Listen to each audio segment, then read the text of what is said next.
Ese waruzi amateka y'intumwa za Yesu ibyaziranze nuko zapfuye? Igihe Imana itoranya abagabo n'abagore bazayikorera, ntibanza kubaza ko abantu ari abakire mu by'isi, ko bafite amashuri ahambaye, cyangwa se ko bazi kuvuga neza. Ahubwo irabaza iti, mbese bagendana kwicisha bugufi kugira ngo mbigishe inzira zanjye? Mbese nashyira amagambo yanjye mu kanwa kabo? Mbese bazanyerekana nk'uko bikwiye? Imana ishobora gukoresha umuntu wese ubikwiye, igihe cyose ibasha gushyira umwuka wayo mu mutima we. Yesu Kristo rero nawe n'umwe na se, ajya gutoranya abigishwa be, ntiyabanzaga kureba niba umuntu ari mugufi cyangwa muremure, niba ari umukire cyangwa ari umukene, inzobe cyangwa igikara ndetse n'ibindi. Yahamagaye abantu b'inzego zose zitandukanye z'imico itari imwe, maze abagira intumwa ze. Bamwe bari abarobyi b'amafi, abandi bari abategetsi cyangwa se abasoresha, abandi bari abahinzi. Hano rero umuntu yakwibaza icyo Yesu yashingiragaho akora kuri buri umwe ati nkurikira, nyamara undi akamucaho akamwihorera. Uno munsi rero Inzobere TV Show tugiye kugaruka ku mateka y'intumwa za Yesu zose, ibyaziranze ndetse n'uko zashoje urugendo rwabo hano ku isi. Ikaze mu kiganiro kirambuye.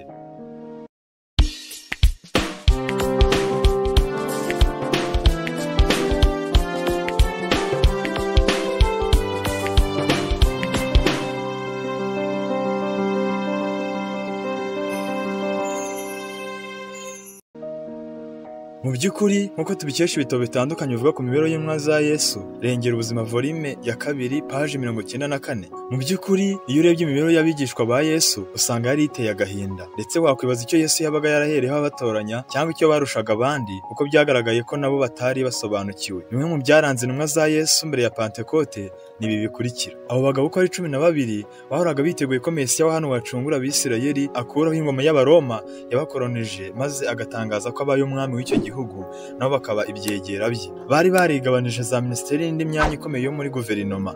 Yuda Sikariyoti yarotaga kuyobora minisiteri y'imari n'igenamigambi, naho Yohana akarota kuzaba perezida w'urukiko rw'ikirenga. Petero we yabonaga ko ari uzaba minisitiri w'intebe, naho Matayo we agashingwa ikigo cy'igihugu gishinzwe imisoro n'amahoro, ahari twabyita Israel Revenue Authority, kandi akazajya agenzura na za gasutamo, cyane ko ari nabyo yakoraga atarakurikira Yesu. Ibinyabasazi nk'ibi rero nibyo byiberaga mu mitwe yabo, kandi atari bo bonyine ahubwo no muri rubanda. Ibi bigaragazwa n'icyifuzo cy'umubyeyi witwa Salome yagejeje kuri Kristo ari kumwe n'abahungu be, ari bo Yohana na Yakobo, nk'uko kiboneka muri Matayo igice cya 20:20 no muri Mariko igice cya 10:35. Mu kibwiriza cyo ku musozi kiboneka mu butumwa bwiza bwa Matayo igice cya 5, bari biringanije bazi ko aribwo atangaza guverinoma nshya, maze so gutega amatwi barayandarika kugira ngo hatagira ijambo na rimwe ribacika. Ariko bariheba, akayamvugo tutazi aho yaturutse idafite naho yanditse muri Bibiliya ngo Matayo 5 bazumirwa. Kandi koko barumiwe,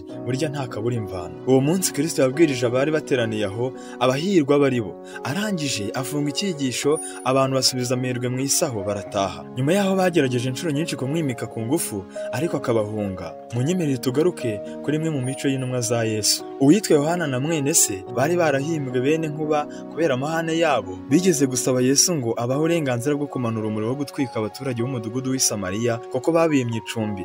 Aho wakwibaza uti, ese harya umuntu ukwimye icumbi wamutwikira?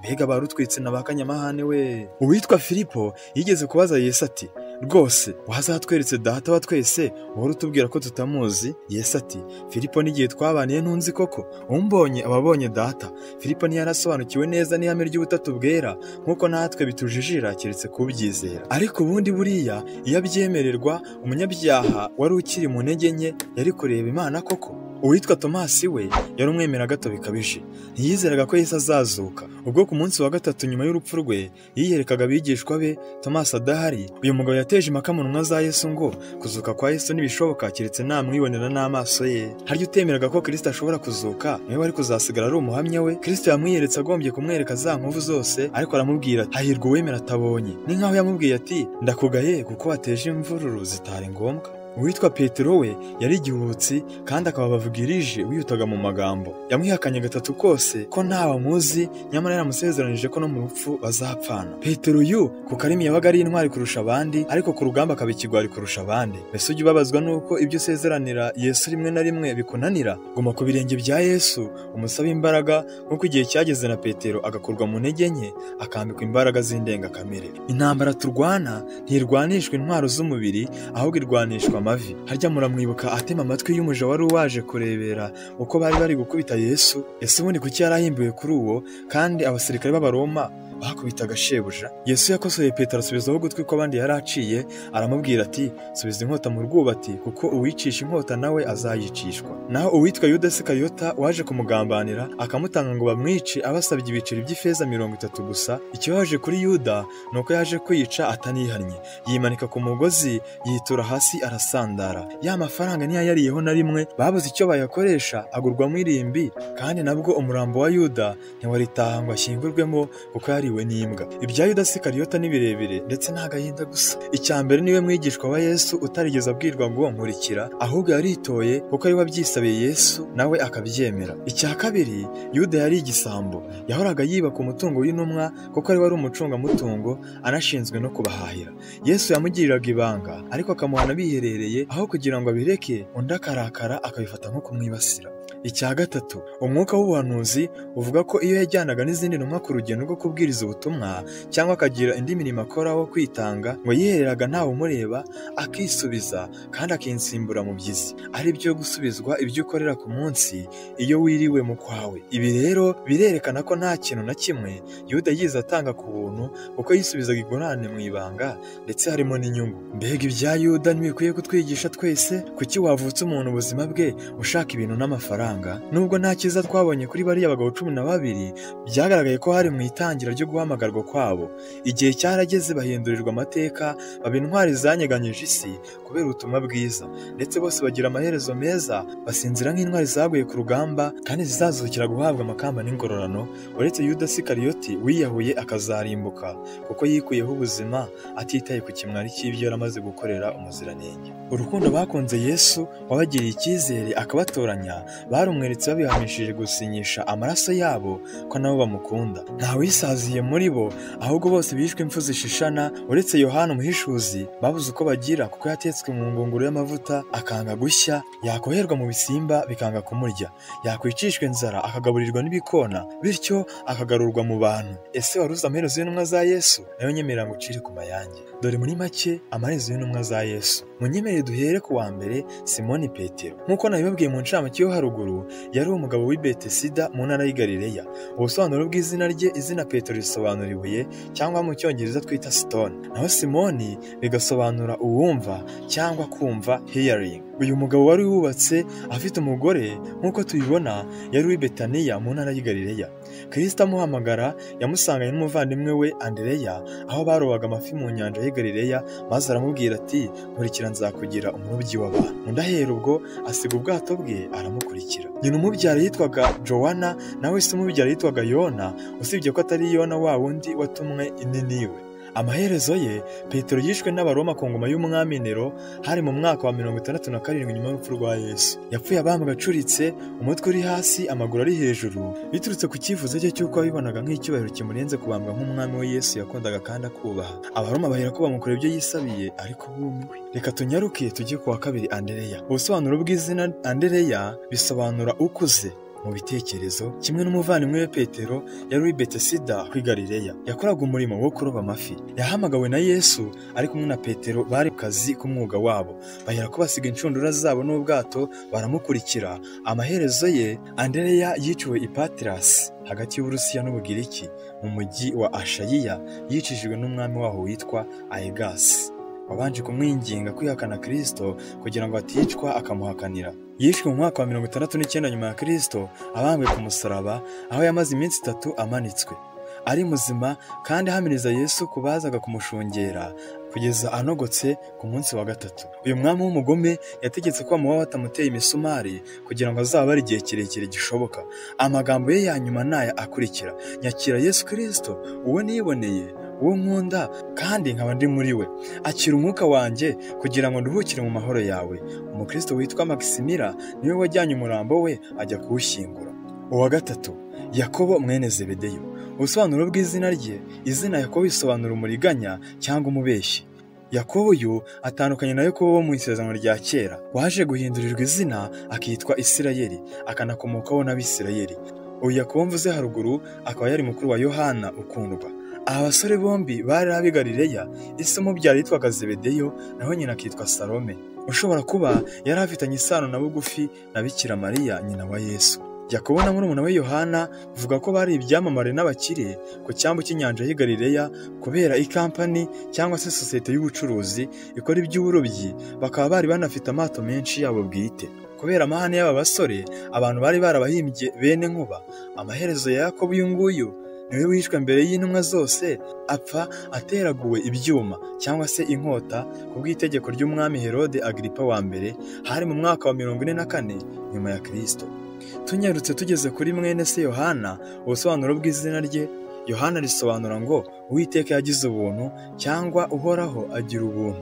Rikaba ryaratanzwe na marayika Gaburiyeli kugira ngo rizahabwe umuhungu wa Zekariya na Elizabeti wagombaga kuzaba integuza ya Yesu, ari we Yohana Umubatiza.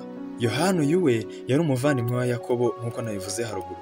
Bombi bakaba bene Zebedeyo na Salome, bakaba barahimbwe bene Nkuba kubera amahane yabo. Ibuka uburyo bahaye Yesu igitekerezo cyo gusaba se kumanura umuriro ngo batwike Abasamariya kuko babimye icumbi, n'uburyo bagiye kuregera Yesu babonye undi muntu abwiriza ibya Yesu kandi batamuzi. Kristo yongera kubakosora ababwira ati, umuntu wigisha ibyanjye ntabwo aturwanya, ahubwo nawe ni uwacu. Niwe wenyine wapfuye azize urw'ikirago cyangwa uburwayi butewe no gusaza cyane, kuko yagejeje mu mwaka w'100 nyuma ya Kristo. Imana yemereye Satani n'abayoboke be guhitana ubuzima bw'abigishwa, atari uko inaniwe kubakiza, ahubwo kuko impfu zabo zihanishaga ibihumbi n'ibihumbi byakurikiranaga ayo mateka y'uburyo bubiri, ubutwari bw'abantu ba Kristo n'ubugome bw'abo mu idini ya Satani. Nicyo cyatumye yerekana imbaraga zayo kuri Yohana kugira ngo bibe n'itangazo rya gasopo kuri izo nkoramaraso, ribereka ko hari umurongo ntarengwa kandi ko ndiho ari we ugenzura byose. Umwami witwaga Domisiyano yaraherutse kumucanira mu ngunguru y'amavuta kugira ngo ahinduke inyama, baracanira karahava. Ntiyahiye na busa habe n'umuriro cyangwa amavuta ngo amufateho, maze bose barumirwa. Nibwo bagiye kumuhera ku kirwa cy'Ipatimusi kugira ngo azaribwe n'inyamaswa cyangwa ahicirwe n'inzara, maze Imana ikajya imwohereza ibikona bikamugaburira ibyo kurya, maze bose barumirwa. Yagarutse mu Efeso aho yandikiye inzandiko ze 3 kugeza ubwo yasinziriye akuze cyane. Tunyarukiye kuri Filipo rero, ubusobanuro bw'izina rye Filipo bisobanura ugenda ku mafarashi cyangwa ukunda amafarashi. Uyu Filipo yari w'i Betesida. Filipo uyu niwe wazanye Natanayeli kuri Yesu amubwiye ati, twabonye Mesiya. Nk'uwari warabanye n'Abagiriki cyane, yagiye azana Abagiriki benshi kuri Yesu, nabo bamwemera nk'umukiza wabo. Amaherezo ye, uyu Filipo yiciwe ahitwa Hierapolis, ni muri Turukiya y'iki gihe, bamumanitse ku giti cy'umusaraba, hanyuma bamuhundaguzaho amabuye kugeza apfuye. Ibyo byakozwe n'abatambyi b'ikigirwamana cy'inzoka nini cyane, abo muri uwo mujyi basengaga kandi bakayitura amaturo. Filipo uyu arebye ubujiji yahise ategeka mu izina rya Yesu icyo kiyoka cyasengwaga, bayoberwa aho cyazimiriye kirabura. Nicyo cyatumye abatambyi b'icyo kiyoka babura akazi, kuko cyazimiye bashaka kwihorera. Bakimutera amabuye yarabababariye, arabasengera kandi asaba Yesu kwakira ubugingo bwe. Twihuse reka tugere ku wa 6 Baritolomayo. Ubusobanuro bw'izina rye, izina Bari bisobanura mwene, bikaba bisobanura mwene Tolomayi. Uwitwa Elias w'i Damasiko wabayeho muri 51 mu kinyejana cya 9 nyuma ya Kristo, niwe wabaye uwa mbere mu kwerekana ko Baritolomayo ari we Natanayeli, tubona muri Yohana igice cya 1. Ntabwo ari abantu babiri rero, nk'uko Filipo ari we wabwiye Natanayeli ko babonye Mesiya, undi nawe akajya kumureba. Bakomeje kuba inshuti cyane, no mu murimo w'ivugabutumwa bakonaga kujyana ku buryo abihereye polisi bica Filipo na Natanayeli nawe ari we Baritolomayo bari kumwe, ndetse nawe bagombaga kumwica, abanyura mu myanya y'intoki baramubura. Yahise ajya kuvuga ubutumwa muri Aromaniya, ashingayo amatorero, ajya muri Arubana mu cyahoze ari Abasoviyeti. Uyu Baritolomayo yiciwe i Deribandi muri Aromaniya, bamwumuyeho uruhu, amaze guhinduka inyamansa bamubamba bamucuritse, nawe aguma atyo kugeza ashizemo umwuka. Hari mu mwaka wa 68 nyuma ya Kristo. Twihuse tugere ku ntumwa ya 7 ariyo bita Tomasi. Ubusobanuro bw'izina rye, uwo ntawe ndi kuvuga ni Tomasi. Izina Tomasi mu rurimi rw'Ikinyarumaraya ni Teoma, naho mu rurimi rw'Ikigereki ni Didiyeme, ariryo bisobanura impanga. Abahanga mu by'iyobokamana ntibashoboye kumenya neza uwo bavukanye, ariko bamwe bakeka ko yaba yaravukanaga n'umukobwa witwa Rayisa. Tomasi yakomokaga i Galileya kandi nawe yakoraga umwuga w'uburobyi bw'amafi. Guhamagarwa kwe kuboneka muri Matayo igice cya 10 no muri Luka igice cya 6. Uyu Tomasi we azwi nk'umugabo wari umwemera gato, wabazaga ibibazo byinshi bigaragaza kutizera, ku buryo na n'ubu umuntu utajya yemera icyo bamubwiye cyangwa warashidikanya bamwita Tomasi. Uyu mugabo yigeze kubwira Yesu ko ko atazi aho shebuja ajya ndetse atazi n'inzira, yanazuka agateza akavuyo n'impaka mu bigishwa ndetse akanahakana ko adashobora kwemera ko Yesu ari we wazutse, ngo keretse yamwiboneye n'amaso ye kandi nabwo akareba ko afite inkovu mu biganza bye. Igihe cyarageze avamo umuhamya wa Kristo wagenze amahanga atabarika,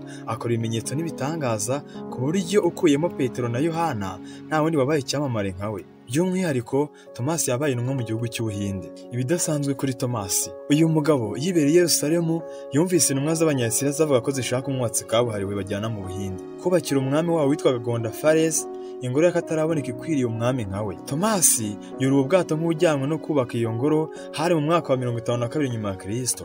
Agezeyo amaze guhabwa amafaranga n'uwo mwami w'Umuhinde, Tomasi ayiguramo ibibanza binyuranye maze abyubakamo insengero z'Uwiteka, ari nako akora amateraniro y'ivugabutumwa ndetse ayafashisha n'abakene n'imbabare. Gondopharesi ahamagaye Tomasi ngo amumurikire ingoro ya cyami nk'uko amasezerano yari ari, asubiza umwami nta mbebya ko ingoro ye atayubatse mu isi ahubwo yamaze kuyubaka mu ijuru, akaba akwiriye kwakira umwami Yesu kugira ngo ayituremo. Bahise bamuta muri gereza, maze ubwo bari bategereje kumukatira urumukwiriye, murumuna w'uwo mwami witwaga Gadi ararwara ndetse aba nk'upfuye, ajya muri koma, ariko kubw'igitangaza cy'Imana asa n'uzutse, maze abatekereza ibyo yabonye n'aho yari ari. Ababwira ko yari yajyanywe mu ijuru aho yabonye ingoro nziza cyane yubatsweyo, kandi akababwira ko ari iyabo, maze bahita bamenya ko ya ntumwa y'amahoro atari umutekamutwe, ahubwo ko yasoje amasezerano nk'uko yari yarayasezeranye n'umwami. Umwami yahise amufunguza, arihana ahinduka umukristo kandi abatirizwa hamwe n'umuryango we. Amaherezo ye Tomasi yahereye ubwo yihatira kwigisha no guhindura abami 53 n'abatwari bo mu gihugu cy'Ubuhinde, cyane cyane abitwa Ababurahimihini bo mu muryango wa cyami, bakaba n'abatambyi b'idini rya Hinduisme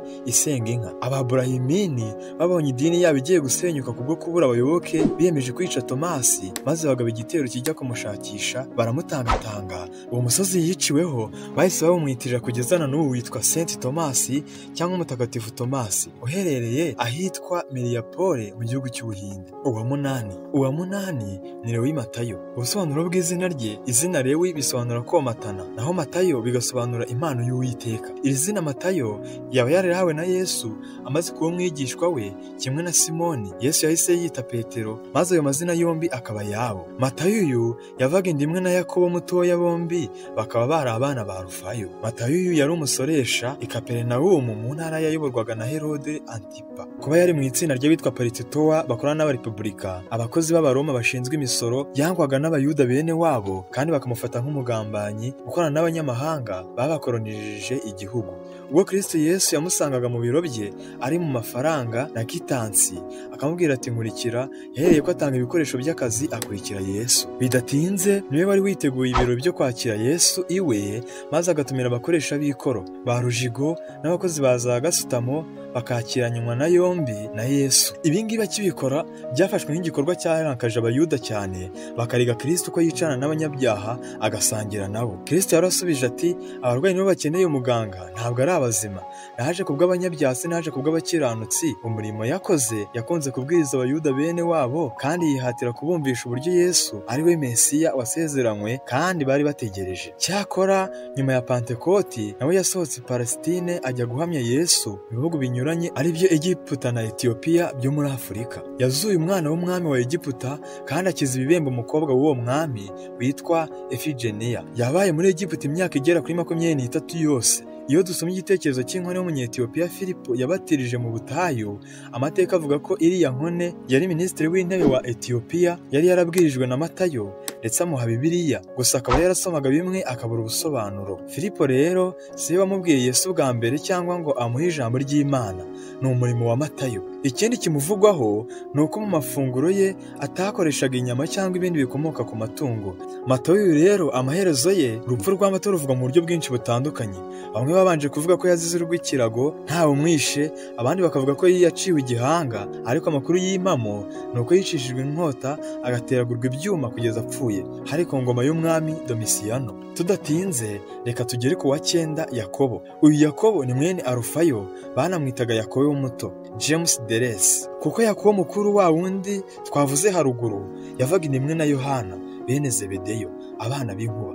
Uyu musore yavaga inda imwe na Levi Matayo, ise akaba yari Arufayo, naho nyina akaba yaritwaga Mariya, wa wundi utari nyina wa Yesu, ntabe na Mariya Magadalina, ahubwo ari Mariya muka Kerewopa. Abahanga mu bya Bibiliya bavuga ko ari nawe Alufeyusi cyangwa Arufayo, ibyo bikaba ari izina rimwe. Yakobo ntiyigeze ahuza na mukuru we Matayo, bifatanyije n'Abanyaroma, akaba umukozi wabo usoresha. Mu gihe undi we yagiye mu mutwe witwaga Abazirote, agatsiko k'insoresore z'Abayuda kari karigometse ku butegetsi bw'Abanyaroma, ndetse kagaharanira kwigobotora iyo ngoma gakoresheje urugomo rw'uburyo bwose, imvururu cyangwa se kumena amaraso. Ntawe uzi neza aho Yesu yahuriye bwa mbere na Yakobo cyangwa Matayo, ariko abahamagara ntibwari ubwa mbere, dore ko bari bafitanye amasano ya bugufi na Yesu, ahubwo cyari igihe cyabo cyo kwitaba umuhamagaro. Ibidasanzwe kuri Yakobo mwene Arufayo, Yakobo uyu nguyu we yari umusore mwiza ufite uburanga n'igihagararo wenda gusa na Yesu, ku buryo iyo babaga bari kumwe byabaga bigoye kubatandukanya. Ubanza ariyo mpamvu Yuda Isikariyota yagombye kuvuga ko bakwiye kwitegereza uwo baza gusoma uwo ari we, hato bataza gufata utari we. Ibi kandi bishobora no kugira ishingiro kuko Mariya nyina wa Yesu yari mubyara wa Mariya nyina wa Yakobo, umugore wa Arufayo. Amaherezo ya Yakobo yapfuye yicishijwe amabuye n'Abayuda bene wabo bamuziza guhamya Yesu. Twageze ku wa 10 witwa Yuda Tadeyo. Ubusobanuro bw'izina rye, izina Yuda bisobanura ngo Imana ihimbazwe, naho izina Tadeyo bigasobanura umugabo ukunda. Iri zina naryo ryakunze gutera urujijo kuko hari ba Yuda batatu bavuga muri Bibiliya: Yuda Isikariyota wagambaniye Yesu, Yuda umuvandimwe wa Yesu, hakaba na Yuda Tadeyo wari umuhungu wa Yakobo mukuru, umwuzukuru wa Zebedeyo, akaba mwishywa wa Yohana intumwa. Kimwe n'abagenzi be rero, nawe yari uw'i Kaperinawumu, aho yari atunzwe n'uburobyi mbere y'uko ahamagarwa. Yuda niwe wabajije ikibazo cya nyuma mbere y'uko kubambwa kwe, nk'uko tubibona muri Yohana igice cya 14. Yesu akamuha igisubizo muri Yohana igice cya 14:23. Mu murimo yakoze, Yuda azwiho kuba intumwa yabimburiye abandi kujya kuvuga ubutumwa mu mahanga. Yageze mu gihugu cya Romaniya hagati y'umwaka wa 43 na 66 nyuma ya Kristo, yamamaza ubutumwa bwiza, maze Abanyaromaniya bakira Yesu ari benshi umwami n'umukiza wabo. Ahamaze imyaka 17 hari mu mwaka wa 60 nyuma ya Kristo, nibwo Barutolomayo yahamusanze, maze bafatanya umurimo wo kogeza ubutumwa bwiza kugeza ubwo batandukanijwe n'urupfu. Barutolomayo yicirwa i Deribende muri icyo gihugu mu mwaka wa 68 nyuma ya Kristo. Amaherezo ye, ubwo ari mu rugendo rw'ivugabutumwa, yabwirije i Samariya, Edesa, Mesopotamiya, nyuma akomereza muri Peresiya, ariyo Irani y'iki gihe, aho Abanyaperesiya bakoresheje imiheto kugeza apfuye. Twihuse twageze ku wa 11. Simoni Umunyakanani ari we Zerote. Izina rye Zerote risobanura umunyeshyaka, uyaza mu ntumwa yazanywe na Petero. Atorwa yari afite imyaka 28 y'ubukuru, kandi yari umucuruzi kabuhariwe mbere y'uko ajya mu ishyaka ry'Abazerote ryashaka kwibohora ingoma y'Abaroma yari bajengereje. Uyu wari umutware w'inyeshyamba zitemeraga ingoma y'Abaroma. Aha kandi niho Simoni yavuye mbere y'uko aba intumwa. Uyu kandi icyo wamumenyeraho ni uko yari ashinzwe ibijyanye n'imyidagaduro y'intumwa, cyangwa se uwo twakwita animateri. Ibyo bikoraga bikunze kandi n'umwete we wose. Mu miterere ye yari azi kwigisha kandi akamenya kuvugira mu ruhame. Icyongeye kuri ibi, yagiraga ibitekerezo byemeza abamuteze amatwi. Uyu Simoni yikundiraga Yesu cyane kuko yihagararagaho kandi agatuza cyane. Simoni kandi yari umuntu uzi kuburana cyane ku buryo ntawapfaga kumutsinda. Yesu amaze kujya mu ijuru, Simoni yarihebye ndetse ngo amara igihe kinini atagaragara mu bandi. Abo bandi tuvuga ni intumwa. Ariko aho abonekeye, yagiye kwigisha muri Alexandria, aza kuzana hano iwacu muri Afurika y'Amajyaruguru. Amaherezo ye kandi Simoni yarigishije kugeza ashaje, apfira muri Afurika, aba ari naho ashyingurwa, nubwo icyo yazize kitamenyekanye neza. Dusoza, reka dusoreze kuri Yuda Isikariyota. Yuda yari imanitse nk'uko twabibonye haruguru. Uwitwa Yuda Isikariyota waje no kugambanira Yesu, akamutanga ngo bamwice, abasabye ibiceri by'ifeza 30 gusa. Ikibabaje kuri Yuda ni uko yaje no kwiyica atihannye, yimanitse ku mugozi, yitura hasi arasandara.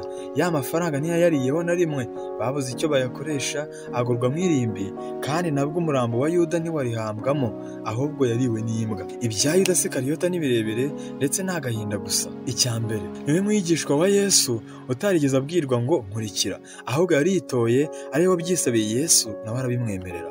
Icya kabiri, Yuda yari igisambo. wakwibaza uti yari igisambo ute? Yahoraga yibaka umutungo w'intumwa kuko ari we wawucungaga kandi ashinzwe kubahahira. Yesu yamugiriraga ibanga ariko akamuhana biherereye, aho kugira ngo abireke akarakara akabyita kumwibasira. Icya gatatu, umwuka w'ubuhanuzi uvuga ko iyo yajyanaga n'izindi ntumwa ku rugendo kubwiriza ubutumwa cyangwa akagira undi murimo akora wo kwitanga, ngo yihereraga wenyine ntawe umureba, akisubiza kandi akinsimbura mu byizi, ari byo gusubizwa iby'umuntu yakorera ku munsi mu gihe atakoze umukwe. Ibi rero birerekana ko nta kintu na kimwe Yuda yigeze atanga ku buntu, kuko yisubizaga ingurane mu ibanga ndetse hariho n'inyungu. Yuda Isikariyota yari aherutse gucirwa umugani na Yesu ngo ugambanira umwana w'umuntu arutwa n'inda yavuyemo itarigeze ibona izuba. Ikiganiro cy'uyu munsi cyavugaga ku ntumwa ntaho tugisoreje, naho ubutaha Imana ikomeze kuduhana umugisha.